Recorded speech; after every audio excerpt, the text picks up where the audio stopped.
Oi, gente querida, tudo bem com vocês? Que alegria estar aqui para compartilhar a palavra que Deus colocou no meu coração para a sua vida. Mas antes de eu entrar diretamente no vídeo de hoje, eu queria lembrar a todos vocês que estão inscritos no meu curso de escatologia, que dia 11 de setembro nós teremos a nossa aula presencial. E vai ser um sábado maravilhoso, das 9 da manhã às 3 da tarde, vou estar com vocês compartilhando conteúdo e também tendo tempo para a gente se conhecer mais de perto. Vai ser uma honra e um prazer para mim. Bom, também aproveitar e dizer que se você ainda não se inscreveu no meu curso, ele está maravilhoso, é muito simples, é aqui no meu canal do YouTube, na área de membros. Entra dentro do YouTube Lamartine Pozzella e clica lá em Seja Membro e você vai ter todas as orientações. Vamos lá para o vídeo, gente? Bora lá? Pois é, o tema do vídeo de hoje, gente, é 3 situações que todo mundo enfrenta na vida, tá? Eu quero falar de 3 temporadas, 3 situações que necessariamente não é uma situação isolada, mas que pode acontecer por um tempo na sua vida. E eu quero aproveitar a história de José para compartilhar com vocês essas verdades, tá bom? Gente, o primeiro tipo de temporada, né, de situação que a maioria das pessoas acabam passando na vida é aquela temporada de favor, quando as coisas dão certo, né? José, ele foi o 11º filho de Jacó, o primeiro filho da mulher amada, Raquel. Então Jacó, desde que nasceu, ele nasceu muito favorecido. Era o queridinho da mamãe, o queridinho do papai, né? Jacó tinha uma predileção assim absurda por ele, que causava até uns ciúmes na vida dos outros filhos, né? E às vezes a gente passa por isso, né? Passa por situações favoráveis, ventos que nos empurram, né? Portas abertas, promoções na vida pessoal, é um casamento, é uma vida afetiva que tá dando tudo certo, né? Alegrias e tal. E tem gente que pensa que a vida só é marcada por situações assim. Basta você viver um pouco mais para você saber que nem tudo são só flores, né? Mas José então cresceu e um dia ele vai até o campo, a mandado do pai, para falar com os irmãos, para ver como eles estavam, tal. E os irmãos, com muito ódio dele, acabam primeiro jogando num poço, depois vendendo para os midianitas. Ele é levado escravo para o Egito. Mas mesmo chegando lá no Egito, ele foi comprado por um homem chamado Potifar, que era o general do exército, né, de Faraó, lá do Egito, cabeça, né, de tudo. E ele, por ser um jovem que sabia ler, escrever, bem apessoado e de boa índole, ele logo caiu nas graças daquele homem. Então, um escravo que foi lá para fazer trabalhos duros e tal, acabou se tornando o mordomo-chefe, ou seja, o administrador de tudo, né? O gerente de tudo que Potifar tinha, de todas as riquezas.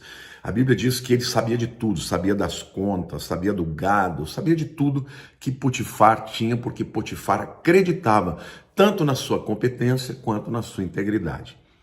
Então, eu quero dizer para você, querido, quando você passa por momentos de favor, seja fiel a Deus, celebre, aproveite aquilo que Deus está te dando, a vida está lhe proporcionando, porque vale muito a pena. A gente tem que aproveitar os momentos alegres, felizes que Deus nos dá.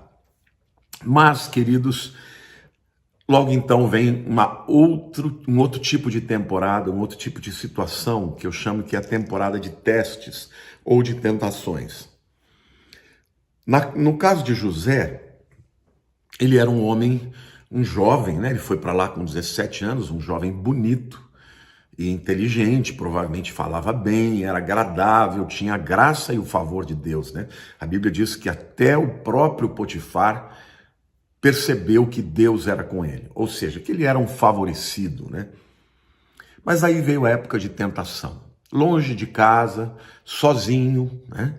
De repente, a mulher de Potifar, que devia ser muito mais jovem que ele, se engraçou por José, né?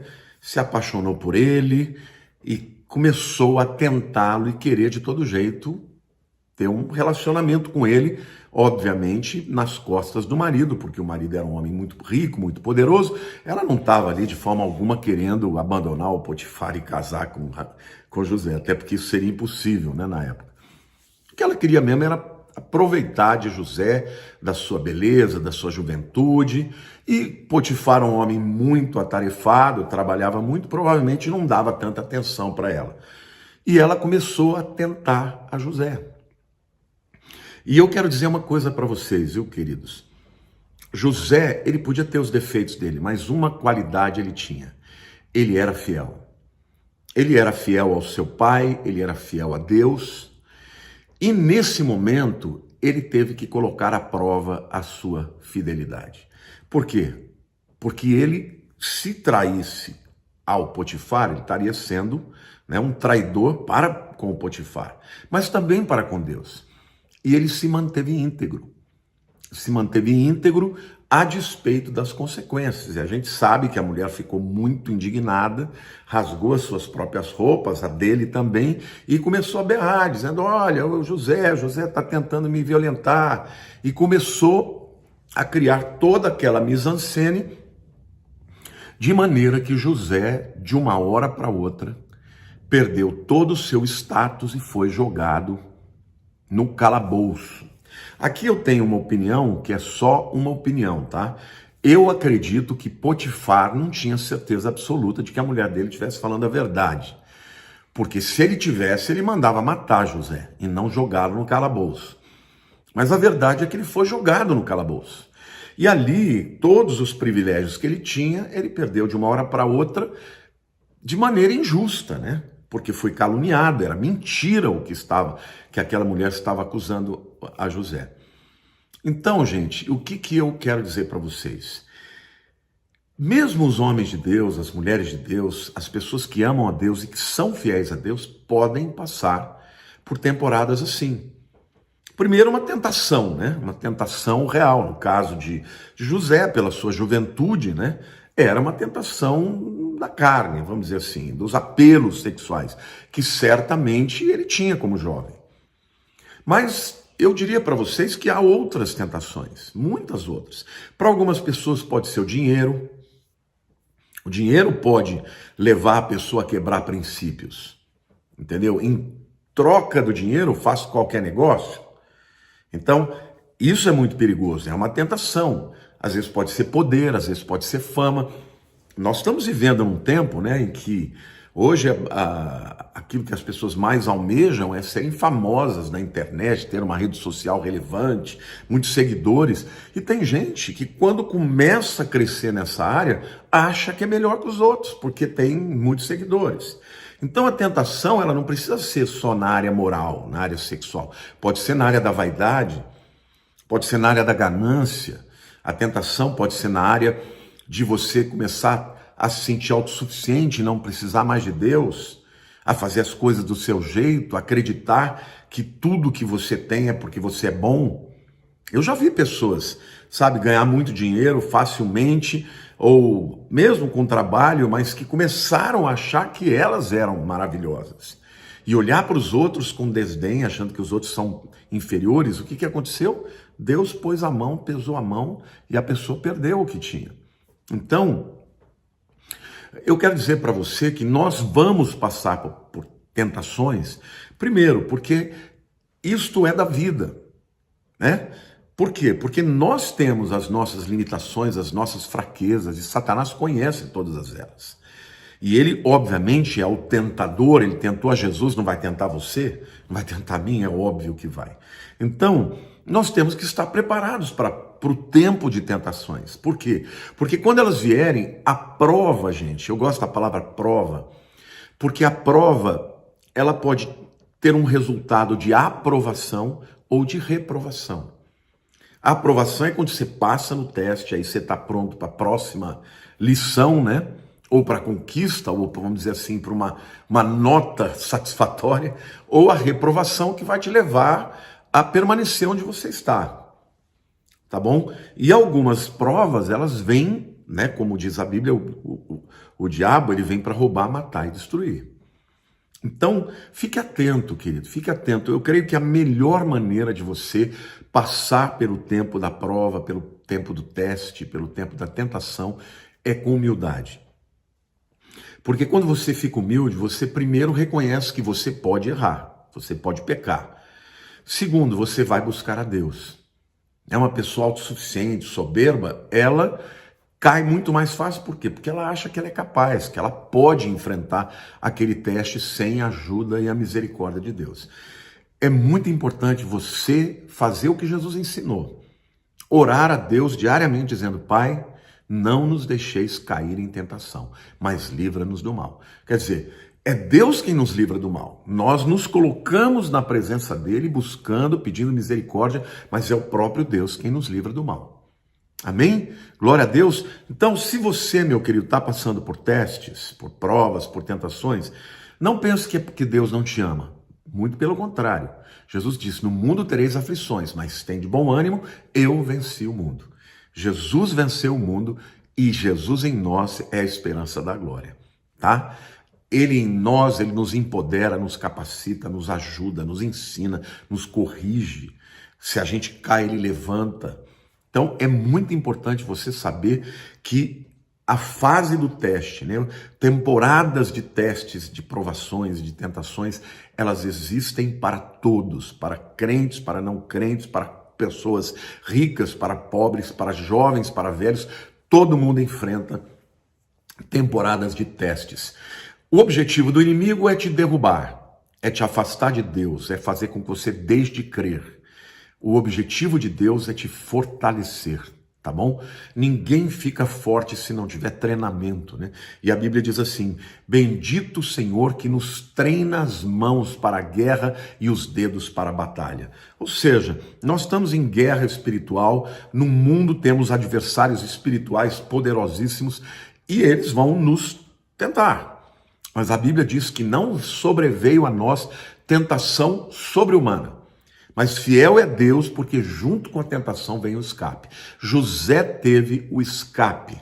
Qual foi o escape? Confiar em Deus. Foi jogado na prisão, estava lá injustamente. Certamente ele questionou a Deus, mas manteve-se fiel. Então, o segredo de vencer o tempo da tentação é ser fiel a Deus. Agora, pastor, e se eu errei, e se eu cair? Confessa e começa de novo. Não permaneça no seu erro. Né? O cair é do homem, o levantar é de Deus. A Bíblia diz claramente: se confessarmos os nossos pecados, ele é fiel e justo para nos perdoar os pecados e nos purificar de toda injustiça. O que você não pode é permanecer no teu pecado, culpando a Deus, ou dizendo: eu não consigo, eu sou fraco, e aí então acreditar que a bênção vai permanecer na sua vida. Não, o favor de Deus depende da sua fidelidade. Bom, José vai para o calabouço e Deus é com ele lá de novo. Então, mesmo no lugar ruim, ele tinha o favor de Deus, a ponto de, dentro de algum tempo, ele já era o carcereiro-chefe, né, vamos dizer assim, da prisão. Aí acontece algo interessante, porque 2 prisioneiros que tinham sido colocados ali eram altos funcionários do faraó. Um era o padeiro, né, aquele que provava a comida do rei, e o outro era o copeiro, que provava o vinho que ele bebia, né? Se não estava envenenado e tal. Bom, eles tiveram os 2 sonhos e contaram, e José acabou interpretando os sonhos, dizendo que um deles seria tirado dali para ser restituído ao seu cargo, que é no caso do copeiro, né? O que provava o vinho. E o padeiro ia ter a sua vida perdida. Ele interpretou e aconteceu exatamente do jeito que ele interpretou. Só que ele disse para eles, para o padeiro: olha, para o copeiro, quando você chegar lá, fala para o faraó de mim. E, obviamente, o camarada foi elevado a uma posição de autoridade e se esqueceu de José. A temporada de provas ainda continuava.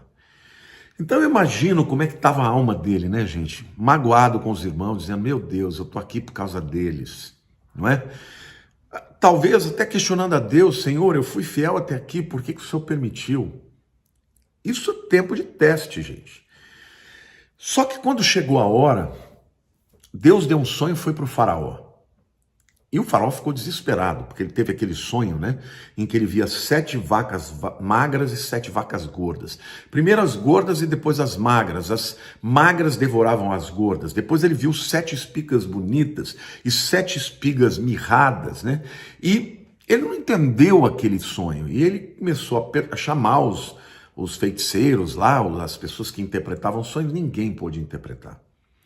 Aí o copeiro do rei lembrou-se de José e falou para o faraó. E de uma hora para outra, gente, o José é tirado do calabouço e vai diante do trono do faraó. José interpreta o sonho de uma maneira perfeita. Aí o faraó falou, meu Deus, é isso mesmo. Mas e aí, o que nós vamos fazer? José falou, olha, faraó, o que tem que ser feito é o seguinte, começa agora no tempo da fartura, a cobrar uma percentagem de todos os produtores de grãos e armazena essa colheita em silos. Porque quando chegar a época da seca, você não terá somente para dar para o povo egípcio, mas para vender para todos os povos. E o faraó ficou encantado com aquela inteligência e falou, mas quem no meu reino tem o Espírito de Deus como você? Você vai ser o meu homem e depois de mim ninguém vai ter autoridade no Egito. Quer dizer, o camarada sai lá do calabouço, lá da prisão, para ser o primeiro-ministro, governador. Porque o faraó naquele tempo era como um deus, entre aspas, né? Ele não se envolvia com as questões administrativas, ou seja, quem passou a mandar no Egito de uma hora para outra foi José. Então, naquele momento, começou uma temporada, né, de triunfo. Aí, se você perguntar, mas puxa vida, quer dizer que todo mundo que passa por favor, teste, vai ter o triunfo? Não. O que vai garantir que você vai ter o triunfo é a sua fidelidade a Deus. E fidelidade também às pessoas que Deus colocou na sua vida. Isso é muito importante, gente. Por quê? Porque Deus estava provando a José todo aquele tempo, preparando para aquele momento. Agora, o maior triunfo dele não foi só a conquista dele se tornar um homem superpoderoso, porque o propósito de Deus era preservar, sobretudo, a nação de Israel que estava ainda começando, através dos filhos de Jacó. Porque quando a seca assola Israel, Jacó manda os seus filhos para o Egito. E lá no Egito, quando eles chegam para comprar comida, quem que eles encontram? Encontram José, só que ele estava irreconhecível. Afinal de contas, ele estava vestido como um egípcio, já passavam 13 anos, estava com todo aquele aparato, né? Cabeça raspada, pelos raspados, né? Pintura nos olhos, aquele tipo de vestimento. Ele não foi reconhecido, mas José reconheceu os irmãos. E aí, gente, é onde eu digo que José estava pronto. Por quê? Porque se o propósito de Deus era fazer de José aquele que ia salvar o seu povo, preservar o seu povo da morte, se ele tivesse um coração de revanchismo, de vou dar o troco, agora vocês vão ver o que vai acontecer, ele não teria cumprido o seu propósito. Então, o triunfo dele veio porque ele foi fiel a Deus em primeiro lugar. E ele se submeteu e ele compreendeu o processo da prova. E no momento oportuno, ele teve ações extraordinárias. Então obteve resultados extraordinários. Olha, tem muita gente que quer obter na vida resultados extraordinários, mas tem ações medíocres. Não é? O natural de qualquer homem naquele momento era dar o troco nos irmãos. Mas não foi o que José fez. Ele criou, né, aquela situação, chamou os seus irmãos para um banquete, colocou todo mundo na ordem, do mais velho para o mais novo. Eles olhavam um para o lado do outro e diziam assim, o que está acontecendo? Como é que ele sabe quem é quem aqui? Na hora de ir embora, ele vende a comida, dá para todo mundo ali, os sacos cheios, mas ele manda colocar um cálice de prata lá no saco de mantimentos do Benjamim, que é o irmão dele, mais novo, irmão de pai e mãe, né? Que ele nem havia conhecido depois de grande, né? Bom, resultado disso aí, gente.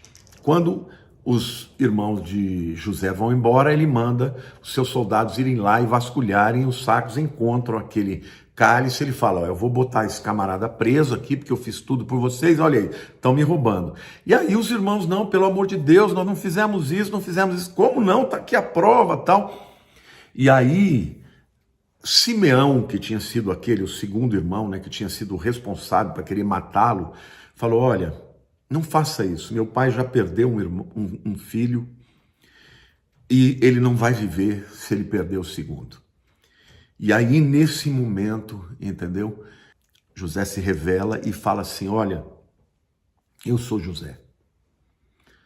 Eu sou José, o irmão que vocês traíram e que venderam para os midianitas. E naquele momento há um choro tremendo, né?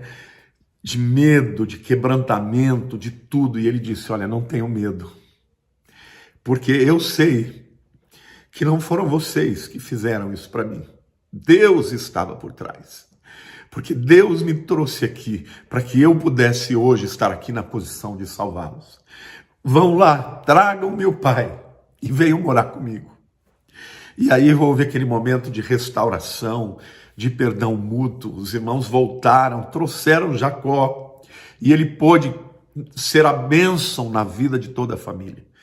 Todos eles foram morar na melhor parte do Egito, que era a terra de Gósen, né? A terra mais fértil que tinha. E ali José triunfou porque ele pôde cumprir o propósito de Deus. Então, queridos, estas 3 seasons, essas 3 temporadas, essas situações pelas quais José passou, todos nós passamos. Tempo de favor, celebre. Tempo de teste, seja fiel a Deus, fique firme e espere em fidelidade e confiança, porque Deus é bom, Deus é fiel e chegará o tempo do triunfo em que todas as coisas vão ser explicadas, em que todas as respostas vão ser encontradas e, sobretudo, que a glória de Deus vai se manifestar na sua vida, na sua história, na sua família.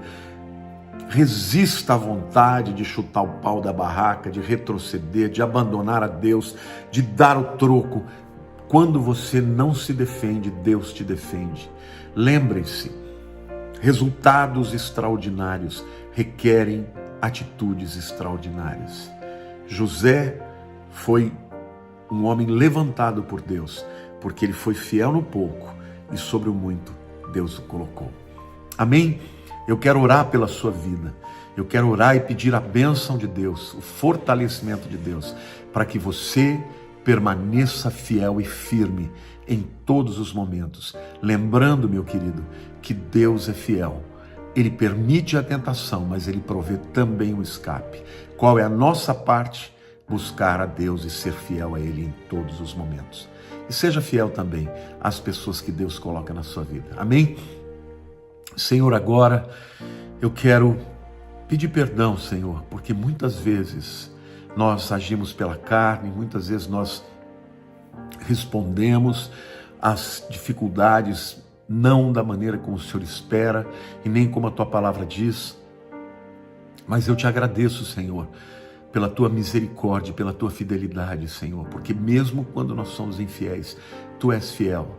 Mas ajuda-nos, ó Deus, fala conosco, ajuda-nos, ó Deus, a estarmos sempre no Teu caminho, estamos sempre andando em retidão, estamos sempre andando, Senhor, em fidelidade a Deus em primeiro lugar, mas também às pessoas, ó Pai, a despeito das circunstâncias. Ó Deus, guarda-nos de relativizarmos, ó Deus, e por causa da relativização, andar por um caminho escuso, um caminho para longe da Tua vontade. Senhor, aumenta a fé dos meus irmãos, destes que estão me vendo agora, que talvez estejam vivendo momentos de tribulação, de dor, de tentação, de provação. Senhor, que eles saibam que Tu és fiel, que Tu és todo-poderoso e que no momento oportuno, quando o teste terminar, virá a aprovação, virá, Senhor, a oportunidade de triunfo e a glória para o Teu nome será estabelecida nas nossas vidas, Pai. Muito obrigado por essa história linda, a história de José, e pelos ensinamentos que a Tua palavra nos dá.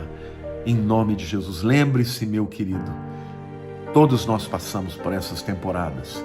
favor, teste e triunfo. Deus te abençoe. Um beijo grande no seu coração.